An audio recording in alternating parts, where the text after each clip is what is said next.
안녕하세요. Hello, I'm Professor Yang Seung-min. As implants are getting popular, functional and aesthetic requirements are getting higher, especially for the upper anterior implants. Aesthetics is considered as the most important barometer for the success of implants, not just simply placing it, but forms and color of gingiva and the harmony with the natural teeth are not easy to achieve. Here I'm going to introduce aesthetic implants.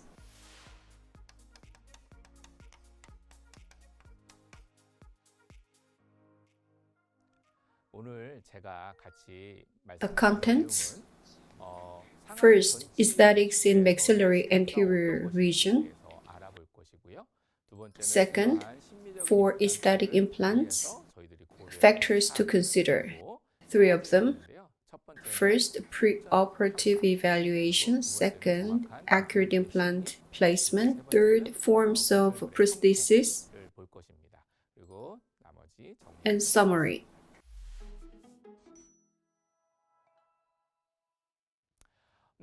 What is aesthetics in maxillary anterior region? Let's have a look at a clinical case. In terms of prosthesis, there is a difference in the margin of prosthesis and natural tooth. So you need to make it similar to the margin of adjacent natural tooth. That is the goal of achieving in the maxillary anterior region. You can achieve it through implants or prosthesis. If you look at below, there is a fistula. Because of that, the tooth is extracted. And if you look at the restoration of the tooth compared to pre-op, the interproximal area, the height of interproximal area is quite considerably reduced. Apart from it, others look okay. Harmony with the gingival line looks okay. The upper photos, when there is no lesion, and when we make prosthesis, and when we make prosthesis where there is a lesion, there's a difference. What we know is different from what we can do. There are some things that we cannot avoid even though we know about it. How can we avoid it? And how can we maintain the situation? In order to understand it, we need to think about the factors affecting aesthetic zone in the maxillary anterior. We are emphasizing smiles.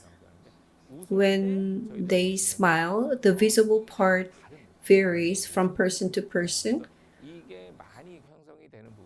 Lips outline the mouth, and the gingiva and teeth are inside. The visible parts differ. When the smile is high smile, a lot of things will be visible. So we need to understand them. Components of smile, the dentition, lips, and gingiva. There is white and pink aesthetics. Yellowish is the color of teeth, but it is represented as the word white. And gingiva is represented as pink. So we can divide the aesthetics into white and pink aesthetics. When we look at implants, we need to look at the shape, size, location, proportion, tones.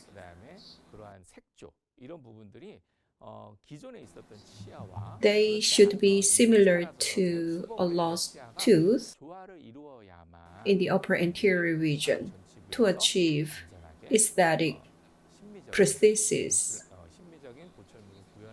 White aesthetics, it's primarily related to teeth. As I said before, it should be most similar to the lost tooth. in terms of these, and emergence profile should be proper for an implant. Pink aesthetics refer to gingiva and lips. Gingiva is in pink color, whether the gingiva has appropriate keratinized tissue, if the contour is in harmony with adjacent teeth. As we saw in the case before, if the interdental papilla is appropriately formed, the dental papilla is properly recovered. So these determine the pink aesthetics. In order to achieve all these goals, as I said before, these three are important. Diagnosis and treatment plan. Based on that, surgery is performed. And lastly, we need to do the prosthodontics for successful aesthetic implant restoration.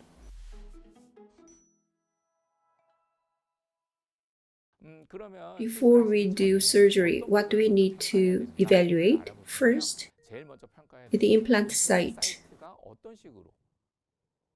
hard tissue and the soft tissue, whether they are damaged or maintained intact. First, we need to identify the amount of bone defect, bone loss. Second, the quality and quantity of soft tissue. Third, harmony with cervical area of adjacent tooth, whether there is a gingiva recession or there is huge damage in terms of vertical bone loss. And we need to think about the shape and height of interdental papilla and the patient's, whether the patient has normal smile line or high smile line, the type of prosthesis. These need to be evaluated. So overall, aesthetic implant prosthesis needs to be achieved, and there are conditions. First, the soft and hard tissues need to have proper shape. Second, implants should be positioned appropriately. Otherwise, there are limitations what we can do with prosthesis. We will make decisions regarding these later. This is very important, and this can be subjective. We need to analyze the patient's aesthetic expectations. When we have a consultation with the patient, we can easily miss this. For example, if there's a lot of gingiva recession in a patient and there is a lot of loss in the interdental papilla, but if the patient wants the recovery of those as good as young people or entertainers, it's not something we can do. So if a patient wants that with high expectation, we need to analyze them and tell the patients what we cannot do. Even though the prosthesis is highly successful on our part, that may not be able to satisfy the expectation of patients. So we need to analyze the patient's aesthetic expectations. Based on smile line, we make the decision based on that. And we also need to analyze the shape and color of the lost teeth. Based on those, we can determine what can be satisfied in terms of the patient's expectations. This can prevent problems that may arise in the future. Based on that analysis, accurate treatment plans should be established based on hard and soft tissues, and the implant should be placed accurately. And we need to achieve optimal peri-implant gingival interface and contour of the future provisional and definitive restorations. As I mentioned before, we need to identify the needs of a patient. Smile type, how much gingiva is showing. For example, on the right-hand side, if the patient has gingival recession at 11 or 12, and the patient wants all the recession to be covered by the treatment, you need to determine whether you can do it or you cannot do it. Based on that, we need to come up with accurate diagnosis that we can discuss with the patient. And we need to look at the tooth shape, whether it is a square type or triangular. There is a difference in terms of recovery of interdental papilla based on the shape. We also need to discuss it with the patient about the future treatment other than implants that may be required. So we need to consider those for diagnosis. Aesthetic triangle. Based on the current situation of a patient, we need to evaluate hard tissue and soft tissue, and we need to think about the prosthesis based on that. We need to consider all of them to achieve aesthetic outcomes that we want. If any one of them is missing, the outcome would not be very good. So let's have a look at a clinical case. On the left and right, the initial status is quite different. In the left, the contour area is higher than the surrounding area, the number 12. But on the right-hand side, at number 12, there's lack of hard tissue and soft tissue. So we need to check what would be the optimal result given the situation. If you think you can recover the interdental papilla and make the tooth look like very natural and tell that to the patient, the outcome may not be as you expected because there are things that we cannot do. Therefore, first, based on the aesthetic triangle, we need to evaluate hard tissue. The bony contour should be evaluated considering the surrounding area, ridge crestal height and thickness of the labial side bone. The hard tissue should be evaluated. If necessary, augmentation should be done. And if you evaluate hard tissue, here you can see this will dictate soft tissue appearance. If you look at left and right,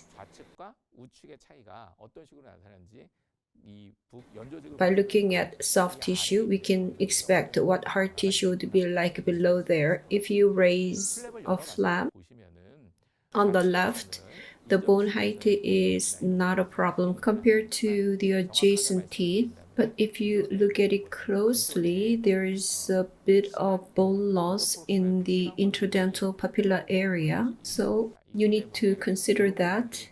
The future interdental papilla, how it will be formed in the future, can be expected or evaluated at the beginning. On the right photo, in the distal of 11, there is damage. Considering that, even though we do our best, there are some things that cannot be done. So in the future, the shape of prosthesis is like this. If a patient loses a tooth and does not mind the treatment that I'm going to discuss now, on the right, number 11 could have been extracted, and the interproximal bone height could have been moved cervically so that we could have made the result more aesthetic. But if you look at number 21, the gingival recession is severe. So in the future, number 11, prosthesis needs to be done again. In the left, there's a small exposure of interproximal area, but hard tissue and soft tissue is in harmony with adjacent teeth. In the future, you need to think about how to explain this to the patient. So, most importantly, you need to evaluate it before surgery. If you look at left and right, look at the shapes of teeth. On the left, it's a triangular, and on the right, the teeth shape is square. The shape of bone below the teeth and gingiva surrounding the teeth are different in these two, and we need to consider that. Now we use a different term. It used to be periodontal gingival biotype. Now it is called phenotype, but they refer to the shape. It's different words, but they are the same. If I use the old term gingival biotype, there are two types. Flat, thick, it means gingiva is thick but the contour is thin. And scalloped, thin. It is a scalloped shape and the thickness is low. So this is related to the shape of dentition. If the dentition is shaped triangular, scalloped, thin type of biotype. When it is squared, the biotype is a flat, thick. So this would determine the shape of gingiva surrounding area, and that is also affecting bone. To be accurate, supracristal gingiva interproximal height is different. In the mid-cervical area, the gingiva height is similar, but in the interproximal area, there can be difference in the height. Whether the interproximal area will be filled with gingiva can be determined by the shape of teeth and the gingival biotype.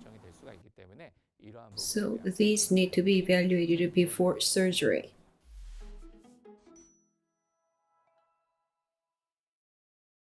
So based on that, how can we accurately position implants? During surgery, the evaluation results would be reflected, and the surgery should be used to place implants accurate for the optimal prosthesis. Number 31 implant is exposed. On the left, number 31 is implant as well. If you look at the surrounding area, it is not obvious where implant lies. The biggest difference between the left and right, of course, pre-op evaluation is very important. Based on the evaluation, accurate implant positioning plays a very important role. The implant on the left is placed very deep. Do you think that was intentionally done? I believe it was because there was a problem. So before surgery, that area could have been evaluated more stringently, especially in the maxillary anterior region. Here there is a smile, but this should be the result for recovering aesthetic smile. To do so, right positioning of implants is very important. There are many factors affecting implant positions: implant location, placement angle, placement depth. If you make mistakes on these, you can use prosthesis to cover them, but implant depth is very important that it may not be able to be covered by prosthesis. Buccolingual direction, mesiodistal direction, epicoronal direction of an implant should be considered. Generally, the outer edge of an implant should be 2 mm away from the bone. Mesiodistally, implant should be positioned with a distance between natural tooth and implant 1.5 mm at least. Apicocoronally, that's vertically, it should be placed 3 to 4 millimeters below the CEJ of the adjacent teeth. Based on the CEJ, 3 millimeters, 2 to 3 millimeters. 4 millimeters is a little bit deep, but it's not a problem. But usually 2 to 3 millimeters below the CEJ with a flap surgery. Without a flap surgery, we need to look at the margin. From the margin to the top of the implant, it should be at least 4 millimeters in terms of the depth. To secure the depth of implant placement, if you look at the direction, it is the same as the long axis of natural teeth surrounding area. Oculingually, it is parallel to the tooth axis. When you do the immediate placement, you can identify the tooth axis, but after healing of the extraction socket, it would be difficult to find the tooth axis. So instrument like a guide surgery or surgical stent can be used. Prosthodontics, emergence profile, as in the figure on the right, the abutment and the implant. The emergence profile goes concave at first, but when it comes out of the gingiva, it is convex, so it looks similar to English alphabet S. What is most important is that subgingival contour should be concave. There are many factors for emergence profile. As I said before, implant types, including diameter, implant placement depth, and the abutment, whether abutment diameter is smaller than the implant diameter or the same as implant diameter, whether it is platform switched or not, and abutment gingiva height would make difference in terms of the emergence profile. That would determine the shape of prosthesis. Let's look at a clinical case to summarize what have been explained. The patient had a perio disease and came to the clinic. There is a fistula at number 12, and calculus is accumulated, and no bone is expected in the area. Immediate implant placement is chosen, and the bone is grafted. Primary closure is achieved. After sufficient healing, prosthesis, the shape of prosthesis is devised. Placement depth and the appropriate prosthesis shape were delivered. If you compare pre-op and post-op, the below photos are pre-op. The gingival line compared to pre-op is maintained in a very natural way, and the shapes are improved.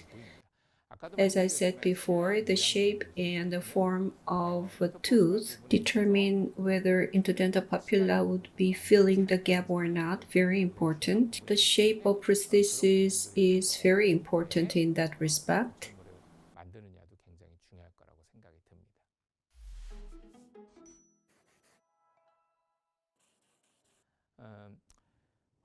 It is essential to evaluate patients' clinical situation before doing surgery. And the basis is diagnosis. It is necessary to decide on which surgical approach is beneficial to a patient's need. This is the shortcut to realize the expectations of a patient. It is important to place at a proper position to get good aesthetic results based on the diagnosis.